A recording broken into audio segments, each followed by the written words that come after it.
Top quality और consistent performance के लिए सिर्फ सिल्वर पंप्स। टॉप क्वालिटी और कंसिस्टेंट परफॉर्मेंस के लिए सिर्फ सिल्वर पंप्स, नाम याद रखना। सीने गेला अवघा देखीला श्रीरंग आपण पाहू शकतोय की बेलवाडी मधला जो रिंगण सोहळा आहे त्या रिंगण सोहळ्याला सुरुवात झाली आहे। आता सुरुवातीला जे झेंडेकरी आहे ते झेंडेकरी सध्या या रिंगण सोहळ्यामध्ये 3 आशा ज्या आहेत ते प्रदक्षिणा घालतील। त्याच्यानंतर विणेकरी असतील, टाळकरी असतील, त्याच वेळेस तुळशी वृंदावन घेऊन ज्या असणाऱ्या महिला वारकरी आहेत त्या या रिंगण सोहळ्यामध्ये 3 अशा प्रदक्षिणा घालतील आणि त्याच्यानंतर जे आशु आहे ते आशु जे या रिंगण सोहळ्यामध्ये प्रदक्षिणा घालताना आपण पाहू शकतोय की हा अनुपम्य सोहळा याची देही याची डोळा टिपण्यासाठी लाखो खरं तर वारकरी या ठिकाणी जमा झाले आहेत। त्याचबरोबर हा सोहळा पाहण्यासाठी सुद्धा टीव्हीच्या माध्यमातून अनेक लोक जे आहेत ते हा सोहळा पाहत असतात। या सोहळ्याची खरं तर वर्षभर वारकरी जे आहेत ते वाट पाहत असतात। आपण पाहू शकतो की कसं उत्साह चैतन्य खरं तर या वारकऱ्यांमध्ये आले आहे।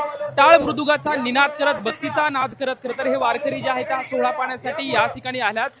पुत्र भावा ऐसा गुंडा ज्याचा तिन्ही जगी असावा झेंडा, सध्या झेंडेकरणी या ठिकाणाहून जी आहे ती पहिली जी आहे ती प्रदक्षिणा घातलेली आहे आणि झेंडेकरांनी जे आहे ते पहिली प्रदक्षिणा घालून या ठिकाणी रिंगण सोहळ्याला जे आहे ते सुरुवात केली आपल्याला पाहायला मिळते। खरं तर या पंचक्रोशीतील अनेक नागरिक असतील किंवा जे भाविक असतील यांनी हा सोहळा पाहण्यासाठी मोठी गर्दी केलेली आहे। पाहू शकतो की या रिंगण सोहळ्याच्या बाजूला जे आहे ते नागरिकांची मोठी गर्दी आहे। जे घराचे छत आहेत कोणी घराच्या छतावरती चढलंय तर कोणी जे आजूबाजूची झाडं आहेत त्या झाडावरून सुद्धा हा सोहळा पाहण्यासाठी टिपला आहे। असं म्हणतात की या सुका कारणी देव वेडावला वैकुंठ सोडूनी देव संत सदैव राहिला। संत सदैव राहण्याचं काय कारण होतं तर हा अनुपम सोहळा आहे, अभित असा आनंद देणारा हा सोहळा आहे आणि हा आनंद सोहळा टिपण्यासाठी खऱ्या अर्थानं देवाला सुद्धा याची भुरळ पडली होती आणि आपण पाहू शकतोय की अनेक लोकांना या सोहळ्याची भुरळ आहे। या वारीच्या वाटेवरचा जो सोहळा असतो तो सोहळा खऱ्या अर्थानं अतिशय आनंददायी सोहळा असतो की ज्या सोहळ्यामध्ये सुख मिळतं, समृद्धी मिळतं, आनंद मिळतो। जे वारकरी वारीची वाट चालत असतात आणि या वारीच्या वाटेवरती चालत असताना जो क्षीण आहे तो क्षीण घालवण्यासाठी खऱ्या अर्थानं या रिंगण सोहळ्याचं आयोजन केलेलं असतं आणि या संत तुकाराम महाराज पालखी सोहळ्यामधला जो पहिला रिंगण सोहळा आहे तो सध्या बेलवडमध्ये अगदी उत्साहामध्ये, नाविन्यामध्ये, चैतन्यामध्ये पार पडताना आपल्याला दिसतो आहे।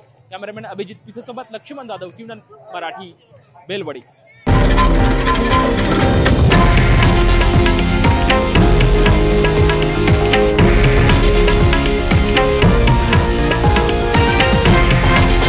हे आहे देशातील नंबर 1 न्यूज नेटवर्क आणि आपण पाहत आहात TV9 मराठी, एकमेव।